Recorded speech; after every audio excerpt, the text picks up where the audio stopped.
Escudriñad las Escrituras, a la ley y al testimonio. Si no dijeren conforme a esto, es porque no les ha amanecido. Isaías 8:20.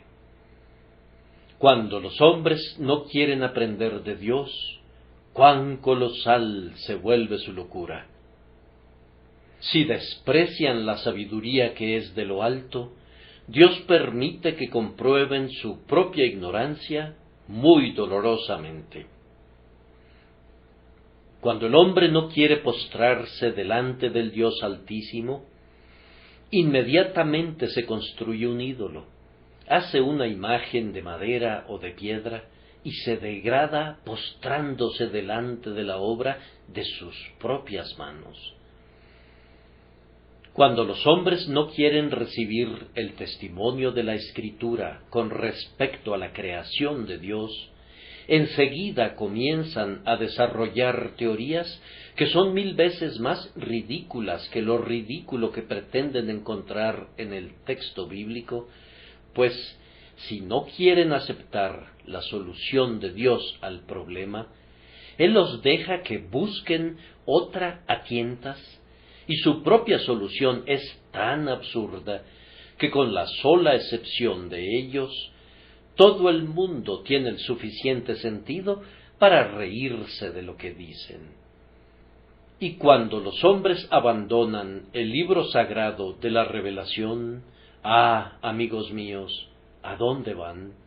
Nos enteramos que en la época de Isaías acudían a lugares extraños, pues en el versículo 19 se afirma que preguntaban a los encantadores, a los adivinos que bisbiseaban y murmujeaban, sí, consultaban por los vivos a los muertos y se convertían en crédulos seguidores de nigromantes. Es asombroso que los hombres que más ferozmente llenan de vituperios a la fe sean notables por su credulidad. Uno de los mayores incrédulos del mundo, quien se ha autodenominado un libre pensador desde su nacimiento, camina ahora tambaleante hacia su tumba, creyendo en un extremado dislate que hasta un niño podría refutar. Sin preocuparse por tener a Dios en sus corazones, renunciando a la fuente viva, se han cavado cisternas rotas que no retienen el agua. Oh, que cada uno de nosotros fuera más sabio, que no abandonáramos la buena senda antigua, ni dejáramos el camino que Dios ha preparado para nosotros. Si despreciamos la guía de un Padre infalible, no es de extrañar que viajemos entre espinos y abrojos, y que desgarremos nuestra propia carne, y peor aún, que tropecemos en montes de oscuridad, y nos perdamos en el fondo de sus precipicios. Inquieran y lean en la palabra de Dios. Escudriñad las Escrituras, porque a vosotros os parece que en ellas tenéis la vida eterna, y ellas son las que dan testimonio de Jesucristo. Yo pienso que en esta crisis particular que sufren los asuntos religiosos, es imperativo que el ministro cristiano exhorte a su pueblo a que sostenga firmemente las doctrinas de la verdad, las palabras de Dios. Parece probable que la nuestra será una época de predicación más bien que una época de oración. Vemos ahora por todas partes grandes asambleas que se congregan en salones y abadías para escuchar la predicación de la palabra, y es un signo ominoso de los tiempos que estas predicaciones no sólo sean patrocinadas ahora por los ortodoxos, sino aún por aquellos a quienes hemos considerado que son al menos de alguna manera herejes respecto a la antigua fe de la Iglesia protestante. Por tanto, se vuelve algo muy serio, pues es muy probable, y acaso no lo puede ver todo sabio, que cualquiera que se levante ahora, que tenga algunos poderes de oratoria y algunas dotes de elocuencia, será proclive a atraer a la multitud sin importar lo que predique, aunque la palabra que declare sea tan falsa como es verdadera la palabra de Dios, y sea tan contraria al Evangelio como es opuesto al cielo el infierno. No parece probable que en esta época atraiga a una multitud de seguidores, y no es también muy probable que a través de esa caridad espuria que está proliferando ahora entre nosotros, que quisiera amordazar las bocas de honestos recriminadores, nos resulte difícil reprender al impostor cuando surge, y nos sea difícil exponer la falsedad, aun cuando sea evidente para nosotros. Estamos ahora tan bien y felizmente compenetrados entre nosotros, y el disconforme y el miembro de la Iglesia establecida se han vuelto ahora tan amigables entre ellos, que tenemos que temer menos los efectos de la intolerancia extrema que los efectos del latitudinarianismo. Tenemos razones ahora para subirnos a la atalaya, no sea que se levanten algunos en medio de nosotros, la espuria progenie de estos felices tiempos de alianza evangélica, que reclamen nuestra caridad mientras predican lo que condenamos de lleno en nuestros corazones. ¿Y qué mejor consejo puede dar el ministro en tiempos como estos? ¿Qué libro podría recomendarles a sus oyentes? ¿Cómo los mantendrá firmes? ¿Dónde está el ancla que les dará para que la arrojen a las rocas? ¿O dónde están las rocas a las cuales tienen que arrojar el ancla? Nuestro texto es una solución a esa pregunta. Se nos proporciona aquí una grandiosa respuesta a la exhortación, a la ley y al testimonio. Si no dijeren conforme a esto, es porque no les ha amanecido. Primero, esta mañana voy a empeñarme en exhortarlos a llevar ciertas cosas a las que tememos que se les añada una importancia supersticiosa, a la ley y al testimonio.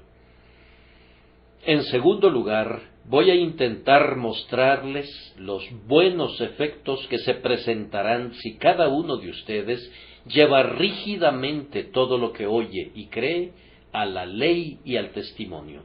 Y, en tercer lugar, voy a darles algunas razones poderosas por las que deben someterlo todo a esta sagrada piedra de toque. Y voy a concluir ofreciéndoles algún pequeño consejo acerca de cómo pueden hacer esto verdadera y útilmente. Permítanme que los exhorte a llevar ciertas cosas a la ley y al testimonio. Primero, yo quisiera que confrontaran con el libro de Dios las ideas que fueron engendradas en ustedes por su temprano adiestramiento.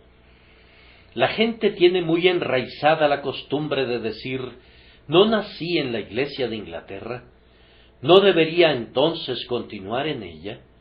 O, por otro lado, ¿no practicó mi abuela el bautismo por inmersión?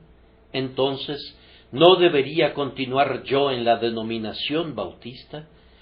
Ni Dios quiera que yo dijera algo en contra de sus venerables y piadosos parientes, o que ustedes fueran irrespetuosos con la enseñanza de ellos. Aun cuando no podamos aceptarlo, nosotros siempre respetamos el consejo de ellos en consideración a las personas que nos lo ofrecen, sabiendo que la instrucción que nos dieron, aunque fuera errada, fue, con todo, bien intencionada. Pero como adultos reivindicamos el derecho de no ser alimentados como fuimos alimentados en nuestra supeditada infancia, con un alimento que escogieron por nosotros. Reclamamos que debemos tener el derecho de juzgar si las cosas que hemos recibido y que hemos oído son acordes con este libro sagrado, y si descubrimos que nuestra instrucción fue desacertada en algo, No consideramos que estemos violando ningún principio de afecto si nos atrevemos a salirnos de nuestras familias y a unirnos a una denominación que sostiene creencias muy distintas de aquellas que nuestros padres abrazaron. Cada uno de nosotros debe recordar que así como Dios ha dado a cada ser humano una cabeza sobre sus hombros, cada individuo está obligado a usar su propia cabeza y no la de su progenitor.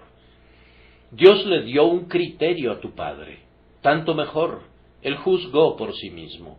Él te ha dado un criterio a ti también, entonces juzga también por ti mismo.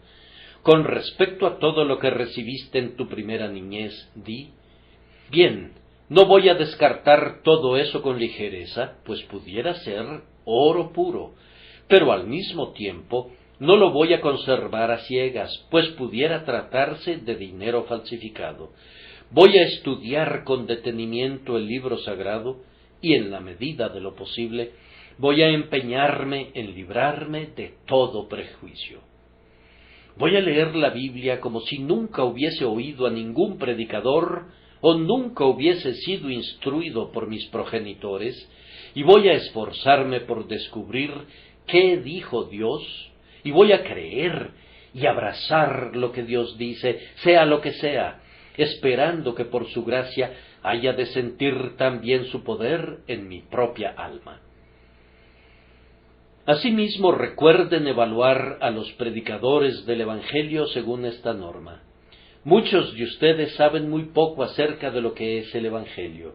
La idea general de la mayoría es que cada uno de nosotros tiene razón, que aunque yo pueda contradecir hoy a otra persona y alguien más pueda contradecirme a mí, todos tenemos razón. Y aunque sea una traición en contra del sentido común creer tal cosa, esa es una idea generalizada. Algunas personas siempre creen lo que dice el predicador más reciente. Si oyeran al hipercalvinista más extremo, al igual que él, aceptarían la plenitud de la doctrina de la reprobación. En caso de que escucharan a la mañana siguiente al más acérrimo arminiano, creerían con él en la más universal de las redenciones y en el más poderoso de los albedríos humanos. Si oyeran después al calvinista genuino, que predica que el hombre se ha destruido a sí mismo, pero que en Dios se encuentra su ayuda, tal vez piensen entonces que el hombre se contradice a sí mismo, y por una vez se rebelan contra sus maestros. Pero es probable que si oyeran a esa persona otra vez, se reconciliarían fácilmente con las aparentes contradicciones, pues lo que les gusta a ellos es simplemente la presencia del hombre, es simplemente la manera que tiene el hombre de decir las cosas y no lo que dice. Acabo de oír algo semejante con respecto al santo señor Durham, el escritor de ese libro encantador sobre el Cantar de Salomón.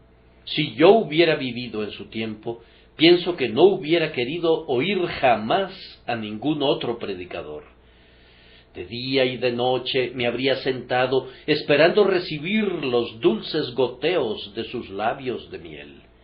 Pero en su tiempo había un joven predicador, su nombre ha caído en el completo olvido, cuya iglesia se llenaba de gente hasta la puerta, y en cambio la iglesia del señor Durham, que quedaba muy cerca, estaba vacía.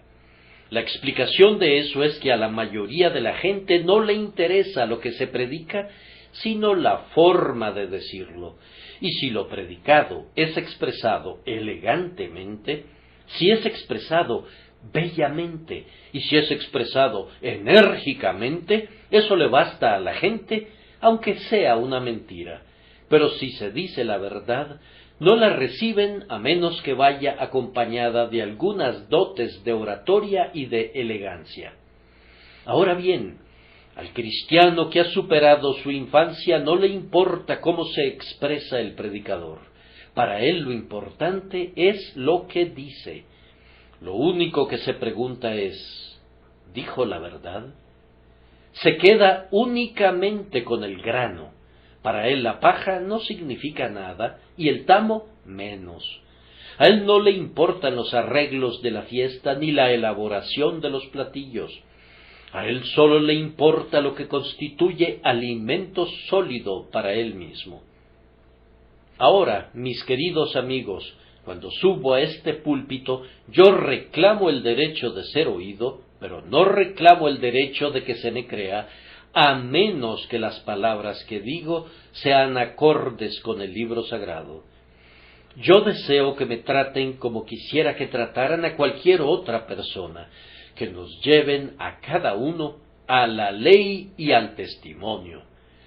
Le doy gracias a Dios porque no tengo necesidad de avergonzarme de mi Biblia. Algunas veces me avergüenzo de esta traducción que hicieron de ella, viendo cómo, en algunos puntos importantes, no es fiel a la palabra de Dios, pero de la propia palabra de Dios puedo decir que es el varón de mi diestra, mi meditación tanto de día como de noche. Y si hubiese algo que predico que sea contrario a esta palabra, óyenlo en el cielo, escupan sobre ello y desprécienlo. La verdad está aquí. Lo que se les pide que reciban no es lo que yo digo, sino lo que dice mi Dios. Pónganme a mí y pongan a todos mis hermanos en la criba. Échennos a cada uno de nosotros en el fuego. Póngannos en el crisol de la verdad. Y lo que no sea acorde con la palabra de Dios debe consumirse como escoria. Hay otra clase de individuos que es muy contraria a esos seres a los que me he referido.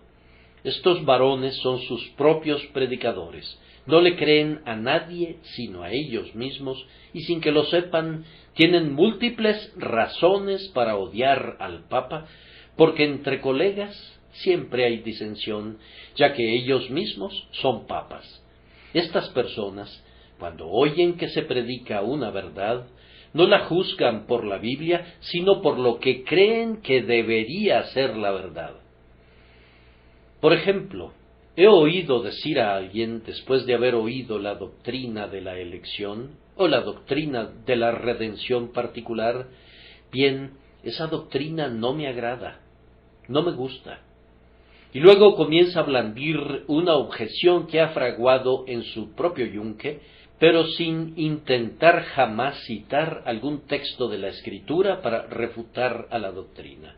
Sin referirse nunca a algún antiguo dicho de los profetas, se empeña en demostrar que la doctrina es un error, pero sólo juzgándola según su propia opinión, según sus deseos de lo que debería ser la verdad. ¿Qué pensarías de un hombre que le dijera a un astrónomo: vamos, de nada sirve que me digas que la constelación de Escorpión tiene tal y tal forma, pues yo te digo que no me gusta su aspecto? Mi querido amigo astrónomo, no pienso que la constelación de Escorpión debiera haber sido hecha de esa forma. Pienso que esta estrella debería haber sido puesta justo aquí, en vez de allí, y entonces todo estaría bien. El astrónomo simplemente le sonreiría y diría: tu opinión no tiene ninguna importancia, pues no altera los hechos. Si piensas que estoy equivocado, la forma correcta de contradecirme no es diciéndome dónde piensas que deberían estar las estrellas. Simplemente ven y mira a través de mi telescopio y ve dónde están las estrellas. Ahora bien, lo mismo sucede con la verdad.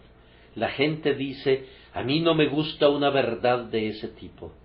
Esa no es una refutación de esa verdad. La pregunta es: ¿está en la Biblia? Porque si está allí, nos guste o no nos guste, es un hecho, y lo que el ministro tiene que hacer es reportar los hechos que encuentra allí. Vamos, el astrónomo no puede disponer a las estrellas en una fila como si se tratara de una hilera de lámparas de gas para agradarte. Y el ministro no puede poner las doctrinas en la forma en la que tú deseas que sean puestas. Todo lo que el astrónomo hace es ubicarlas, y entonces dice, así es como están en el cielo. Entonces tú tienes que mirar al cielo para ver si es así.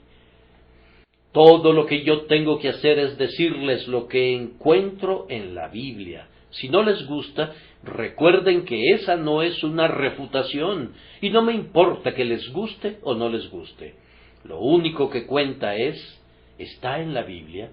Si está ahí, no voy a detenerme para probarlo. Yo no vengo aquí para demostrar una doctrina en absoluto.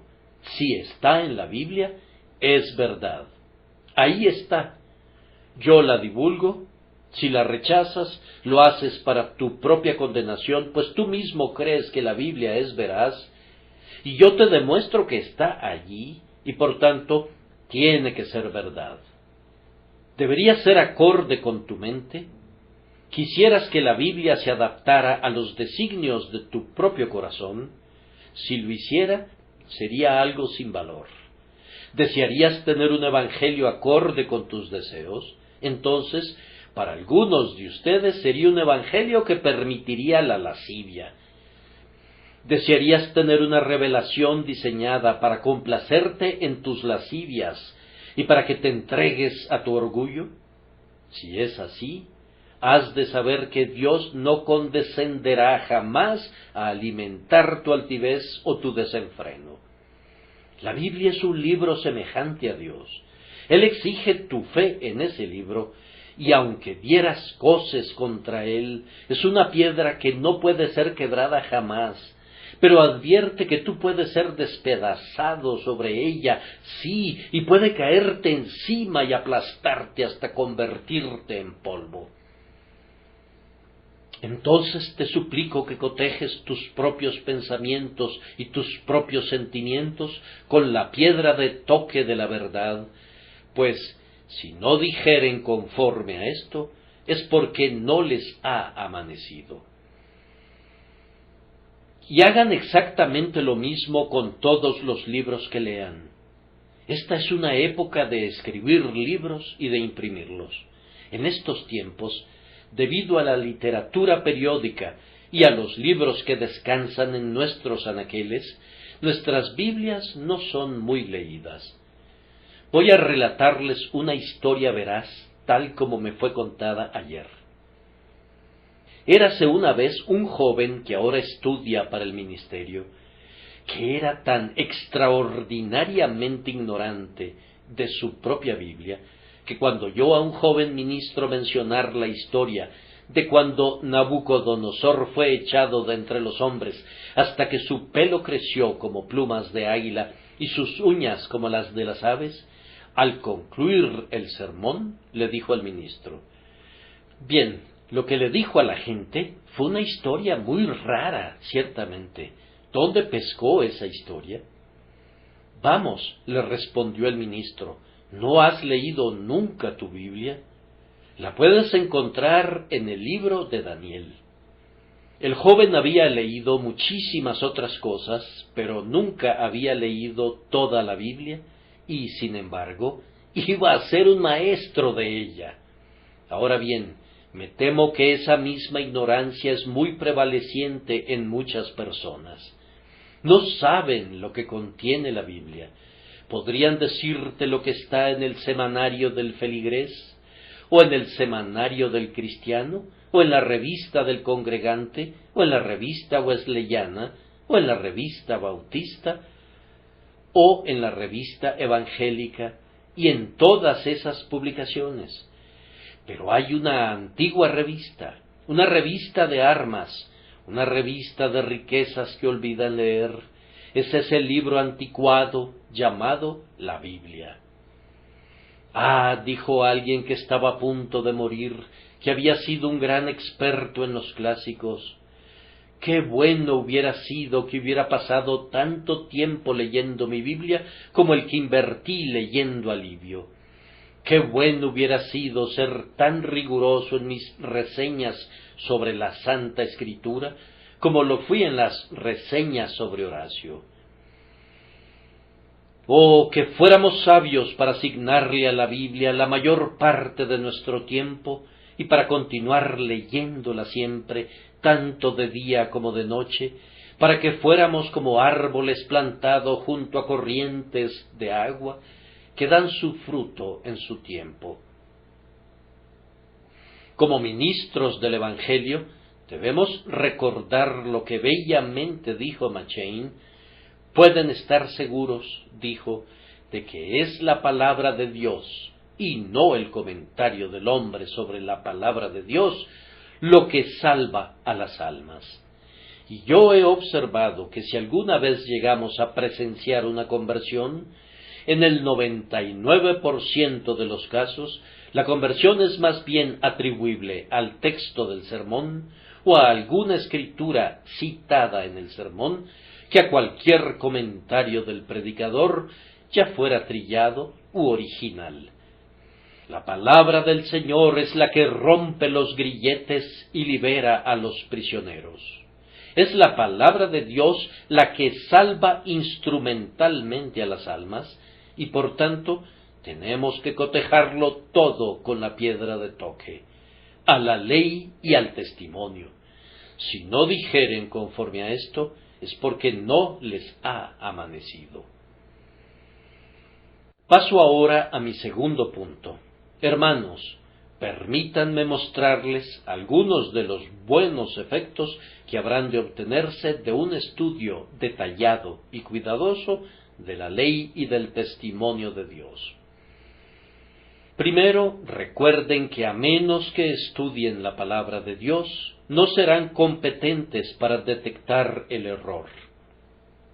Si un hombre predicara a sus oídos alguna descarada falsedad, no estarían calificados como jueces para identificar esa falsedad, a menos que hayan estudiado la palabra de Dios. Ni ustedes ni yo estaríamos capacitados para sentarnos como jueces en un tribunal de las cortes superiores de nuestra tierra, porque no estamos familiarizados con las complejidades de la ley. No podríamos citar precedentes, pues no hemos sido instruidos en eso, y así nadie es capaz de juzgar respecto a lo que oye, a menos que sea capaz de citar la Escritura, a menos que entienda la palabra de Dios y sea capaz de percibir y saber lo que significa. Pero oigo que alguien dice que la Biblia es un libro tan difícil que está seguro de que no podría entenderlo nunca. Escúchame bien, amigo. La Biblia es un libro tan claro que quien está dispuesto a entenderlo puede hacerlo. Es tan claro que el que corre puede leerlo, y puede leerlo mientras corre. Sí, es tan claro que entre más sencillo sea el hombre, puede entenderlo mejor. Todo el adiestramiento que un hombre reciba jamás es más bien un obstáculo que un beneficio cuando se pone a leer la palabra por primera vez. El conocimiento puede soltar muchos nudos posteriormente y puede quitar el velo de muchos misterios en tiempos posteriores. Pero hemos oído decir a críticos de mentes profundas que al principio habrían dado todo el mundo si hubieran podido hacer a un lado todo su conocimiento para leer la Biblia sencillamente como el humilde aldeano la lee, y creerla como la palabra de Dios sin las objeciones de la crítica. Ustedes saben cómo la señora Beecher Stowe describe al tío Tom leyéndola. No podía leerla rápido, de tal forma que la deletreaba letra por letra y palabra por palabra. Y la Biblia es uno de los libros, dice ella, que siempre gana cuando se lee de esa manera. Ustedes recuerdan cómo la leía él.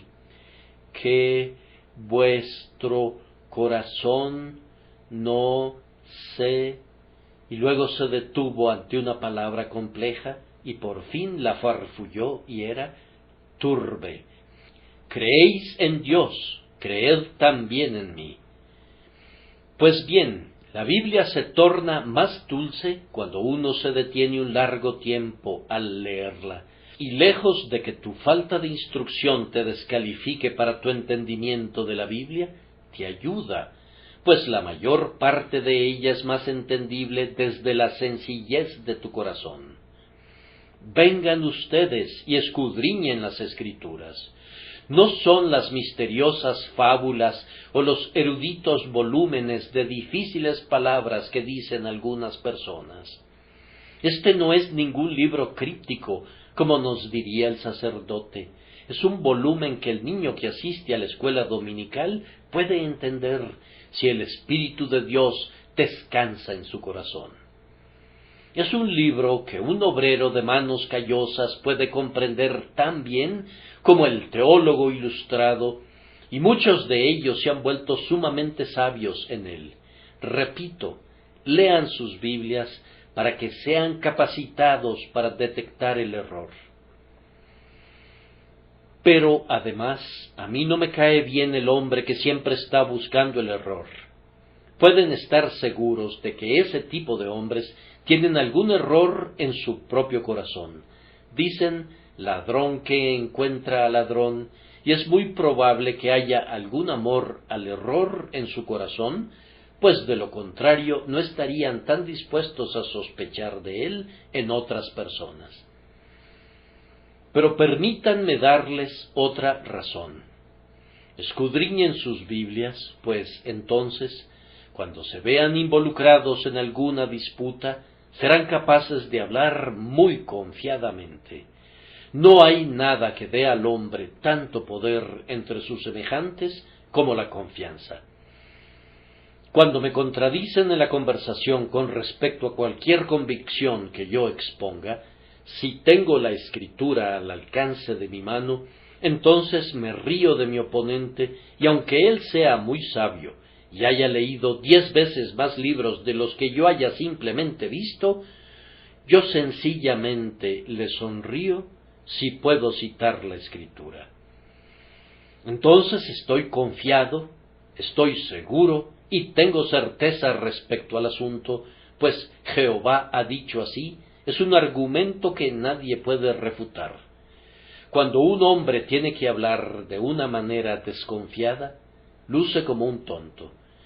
Siempre pienso que ciertos ministros elegantes, que tienen miedo de ser llamados dogmáticos y que por tanto proponen el Evangelio como si a duras penas quisieran decir que estaban seguros de que es verdadero, como si lo pensaran, como si casi lo pensaran, con todo, no lo pensaron lo suficiente para decir lo que sabían y más bien dejan que lo decidan sus oyentes.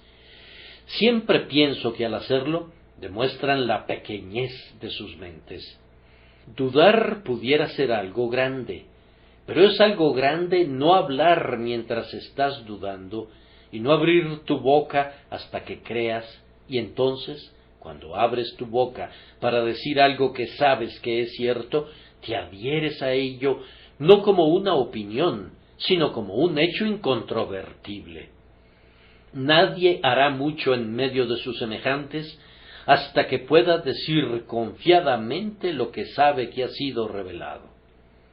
Ahora, lectores de la Biblia, ustedes pueden alcanzar esta confianza, pero no pueden encontrarla en ninguna otra parte sino a los pies de la Escritura. Si sólo oyen a los ministros, serán inducidos a la duda, pues uno de ellos confundirá lo que su hermano buscaba demostrar. Pero si leen sus Biblias, cuando tengan la palabra legible bajo su propia luz, impresa en sus corazones por el Espíritu Santo, entonces, si todas las formas que los hombres inventan asaltaran tu fe con arte traicionero, tú las llamarías vanidad y mentiras y atarás a tu corazón el Evangelio. Además, escudriñen las Escrituras y sometan todo lo que oigan a esa gran prueba, porque haciéndolo obtendrán una rica cosecha de bendiciones para su propia alma. No creo que haya un solo texto en la Santa Escritura que no haya sido un instrumento de la salvación de un alma. Ahora bien, quien camina entre hombres sabios será sabio, y quien camina en medio de los hombres sabios que escribieron la Santa Escritura, tiene al menos la más alta probabilidad de ser hecho sabio para salvación. Si yo deseara ponerme en el lugar ideal para que el Señor se reúna conmigo, yo preferiría la casa de oración, pues es en la predicación que la palabra es más bendecida. Con todo, desearía igualmente la lectura de las Escrituras, pues puedo hacer una pausa en cada versículo y decir: este versículo fue bendecido para muchas almas, entonces, ¿por qué no habría de ser bendecido para mí? Por lo menos estoy junto al estanque de Betesda, voy caminando en medio de sus pórticos, y quién sabe si el ángel agitará el estanque de la palabra mientras yazgo impotente a uno de sus costados, en espera de la bendición. Sí, es tan grande la verdad de que Dios ha bendecido cada palabra de la Escritura, que yo recuerdo una asombrosa anécdota sobre la conversión de un hombre gracias a un pasaje de la Escritura que no parecía apropiado para un propósito semejante. Ustedes conocen aquel capítulo de Génesis, ese capítulo muy opaco en donde leemos: fueron, pues, todos los días de Matusalén 969 años, y murió. Y fulano de tal vivió tantos años, y murió. Nos hemos enterado de que una vez fue leído en público, y un hombre que escuchaba esa lectura, al oír la frecuente repetición de «y murió», pensó: «Ah, y yo me voy a morir». Y fue la primera nota de advertencia que penetró en su conciencia cauterizada, y fue el instrumento de Dios para llevarlo a Jesús. Ahora, lean las Escrituras por esta razón. Si desean la salvación, y si están anhelando vivamente la misericordia, si sienten su pecado y necesitan la salvación, vengan a este mar de amor, a este tesoro de luz, a este guardarropa de suntuosos trajes, a esta fuente de bienaventuranza. Vengan ustedes y vean cómo son suplidas sus necesidades por medio de la plenitud de las riquezas de Jesús, quien es presentado claramente en esta palabra entre vosotros como crucificado. Y ahora, tan brevemente como me sea posible, permítanme exhortarlos nuevamente a una constante y perpetua lectura de la palabra de Dios, no sólo por las razones expuestas hasta ahora, sino por otras más importantes. Han salido muchos falsos profetas en el mundo. Yo les suplico, entonces, si no quieren ser engañados, que sean diligentes en el estudio de la palabra de Dios. Según nos informa el doctor Livingstone, en ciertos tramos de sus viajes, sus guías eran tan ignorantes o estaban tan decididos a engañarlo que habría sido mucho mejor viajar sin ellos que con ellos. Él tenía que referirse constantemente a su brújula para no ser engañado. Ahora, yo no diría alguna cosa dura si no creyera que es verdad, pero yo pienso solemnemente que hay algunos supuestos maestros de la palabra que son ya sea ignorantes de las cosas espirituales en sus propios corazones, o están tan resueltos a predicar cualquier cosa menos a Cristo, que podrías estar mejor sin ellos que con ellos, y por eso tienen una absoluta necesidad de referirse perpetuamente a esta grandiosa brújula mediante la cual únicamente pueden encauzar su camino.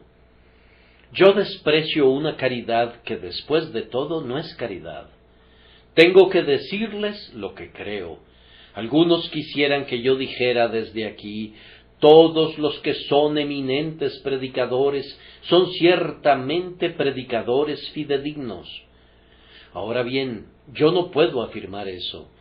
Cuando oigo que un hombre predica la doctrina de la justificación solo por la fe, por medio de los méritos de Cristo, yo le extiendo mi mano y lo llamo mi hermano, porque está en lo correcto en cuanto a lo esencial.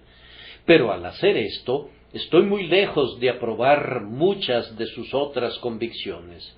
Pudiera ser que él niegue el poder eficaz del Espíritu en la conversión. Pudiera ser que no sostenga la doctrina de la total depravación de la raza humana, que no insista en la libre gracia soberana, que no predique ni enseñe la doctrina de la sustitución y de la satisfacción por medio de Cristo. Ahora, yo no me voy a engañar diciéndoles que en lo que ese hombre difiera de la palabra de Dios, tiene razón. Sin duda ese hombre podría ser bendecido para la salvación de ustedes, pero pudiera haber una maldición en su ministerio a pesar de todo, de manera que aunque pudieran ser salvados por su ministerio, pudieran quedar sujetos a servidumbre durante toda su vida por culpa de él, y pudieran andar gimiendo en vez de estar cantando, pudieran andar sollozando en vez de experimentar una sagrada explosión de alegría. Tú estudias con tal y tal individuo que fue el instrumento de tu conversión, pero él te dice que tu salvación depende de ti mismo y no del poder de Cristo. Él insiste en que tú, después de todo, puedes perder la gracia y ser echado fuera. Él te dice que aunque seas salvo, Dios no te ama más de lo que amó a Judas, que no hay tal cosa como un amor especial, que no hay tal cosa, en efecto, como la elección. Él te dice que otros podrían haber venido a Cristo igual que tú, y que no hubo ningún poder especial aplicado a tu caso que fuera mayor que cualquier otro. Bien, si no te conduce a gloriarte en el hombre, a engrandecer a la carne y algunas veces a confiar en ti mismo, o por el contrario, si te condujera a turbarte cuando no hay necesidad de sentir turbación, yo me maravillaría, ciertamente, en la medida que su doctrina sea falsa y tienda a extraviarte. Podría ser el instrumento de tu salvación, y con todo, podría fallar en muchos puntos en ministrarte para tu edificación y consuelo. Por tanto, si no quieres ser confundido de esa manera, escudriña las Escrituras. Pero, hay un grave peligro de ser conducido radicalmente al extravío. Pudieran oír todo lo que el ministro diga, pero él podría olvidar decirles la parte vital de la verdad. Pudiera tratarse de alguien que se deleite en las ceremonias, pero que no insiste en la gracia que contienen. Él podría proponerles la rúbrica y el sacramento y decirles que hay eficacia en la obediencia al uno y en la atención al otro, pero podría olvidar decirles que el que no naciere de agua y del Espíritu no puede ver el reino de Dios. Ahora bien, bajo un ministerio así, no sólo podrían ser conducidos al extravío, sino que, podrían ser destruidos por completo. Pudiera ser alguien que insista mucho en la moralidad de la vida. Podría decirte que seas honesto, justo y sobrio, pero tal vez pudiera olvidar decirte que se requiere de una obra más profunda que la mera moralidad. Pudiera recorrer la superficie, pero sin hundir nunca la lanceta en la profunda úlcera de la corrupción de tu corazón. Él pudiera darte una dosis paliativa, alguna medicina que pudiera quietar tu conciencia, pero podría no decirte: no hay paz para los malos, dijo Jehová. Pudiera ser uno de esos que profetiza cosas pulidas, que no quiere turbarte. Y, recuerda que tu ministro pudiera ser un instrumento en las manos de Satanás para vendar tus ojos y conducirte al infierno, mientras tú pensabas en todo momento que ibas en camino al cielo. Y óiganme todavía, yo no me excluyo de mi propia censura. Pudiera ser posible, Yo le pido a Dios que no sea así, que yo mismo pudiera haber confundido la lectura de la Santa Escritura, que pudiera haberles predicado un evangelio diferente, no que haya otro, y por tanto exijo de ustedes que mi propia enseñanza y la enseñanza de cualquier otro hombre, ya sea escrita o de palabra, sea siempre llevada a la ley y al testimonio, para que no los engañemos y no los conduzcamos al extravío. Ah, queridos oyentes, sería algo terrible que yo fuera el instrumento de conducir a cualquiera de ustedes al abismo. Aunque en alguna medida su sangre ha de ser sobre mi cabeza, si yo los engañara, con todo, yo les suplico que recuerden que no soy responsable por sus almas, más allá del punto donde mi poder me lleve. Si son conducidos al error por mi culpa, después de esta solemne declaración mía, serán ustedes tan ciertamente culpables como si yo no los hubiera guiado al error. Pues yo les encargo que así como aman a sus propias almas, así como quieren garantizar la eternidad, no pongan más confianza en mí de la que pondrían en cualquier otro hombre, sólo en la medida que pueda demostrar por el infalible testimonio de la palabra de Dios que lo que he dicho es verdad. Apéguense siempre a esto, a la ley y al testimonio. Si no dijeren conforme a esto, es porque no les ha amanecido. Oí una historia que recuerdo haberles contado antes, de una joven que salió de este lugar diciendo: bueno, a mí no me gusta el señor Spurgeon del todo. Su doctrina es enrevesada. Dijo tal y tal cosa. Y luego la joven citó un texto de la Biblia como algo muy perverso que yo había dicho, algo acerca de que el alfarero tiene poder sobre la arcilla. Entonces la amiga que estaba con ella le dijo: fue Pablo quien dijo eso, no el señor Spurgeon. Ah, respondió ella, yo pienso que el apóstol Pablo también era enrevesado. Pues bien, nos alegra mucho incurrir en una censura de ese tipo, y no voy a objetar del todo si acompaño a Pablo donde quiera que él vaya. Pero les suplicamos que acudan a sus Biblias y vean si es así. Algunos padres cristianos tienen una muy buena costumbre. Cuando los niños y las niñas regresan a casa, les preguntan: bien, ¿cuál fue el texto?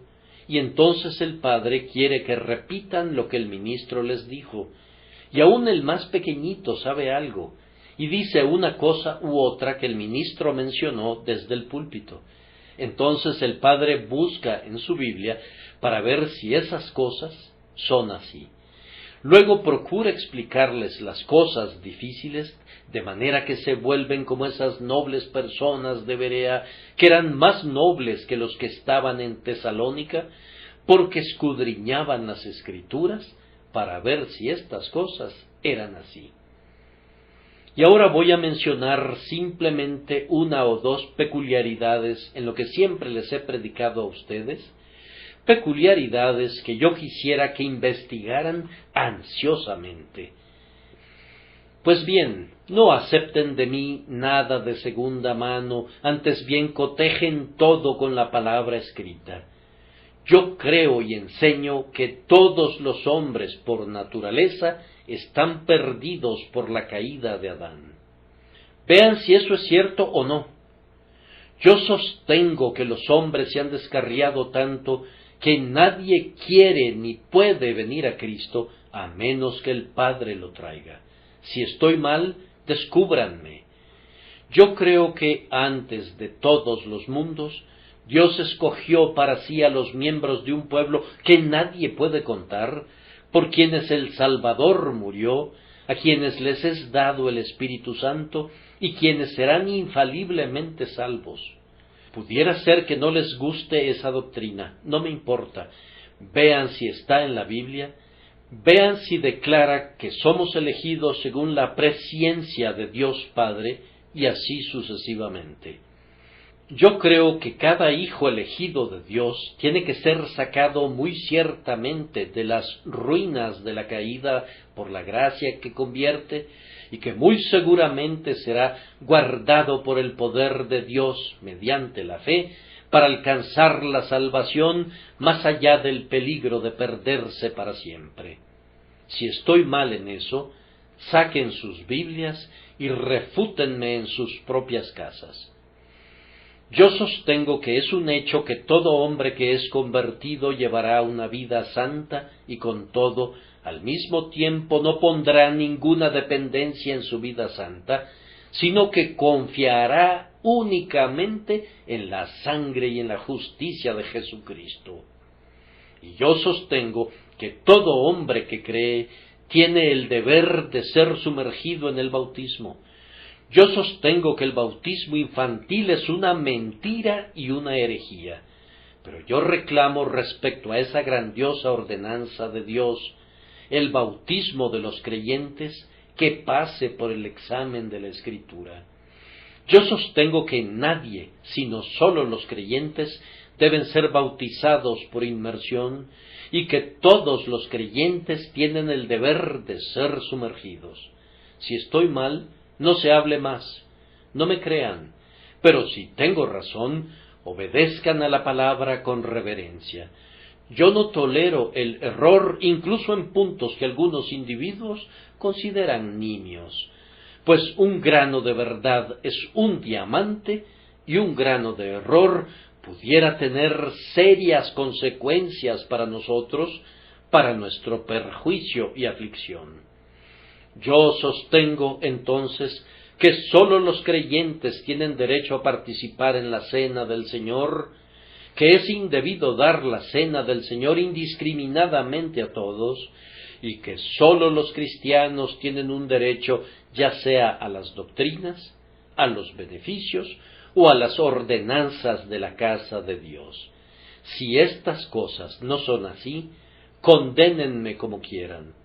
Pero si la Biblia está conmigo, su condenación no sirve de nada.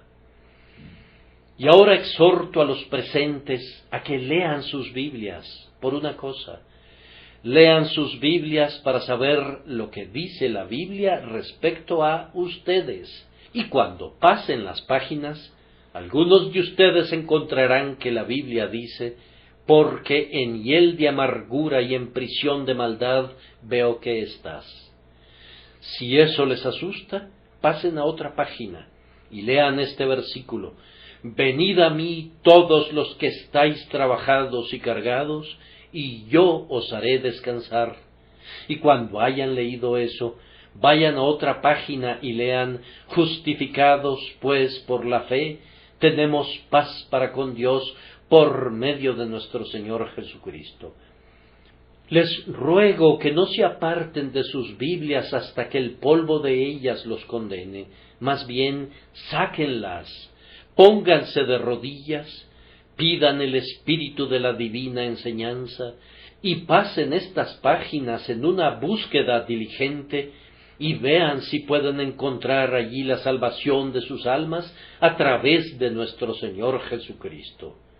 Que la bendición de Dios sea con ustedes al hacerlo, por medio de Jesucristo. Amén. Medio de Jesucristo. Amén. Medio de Jesucristo. Amén.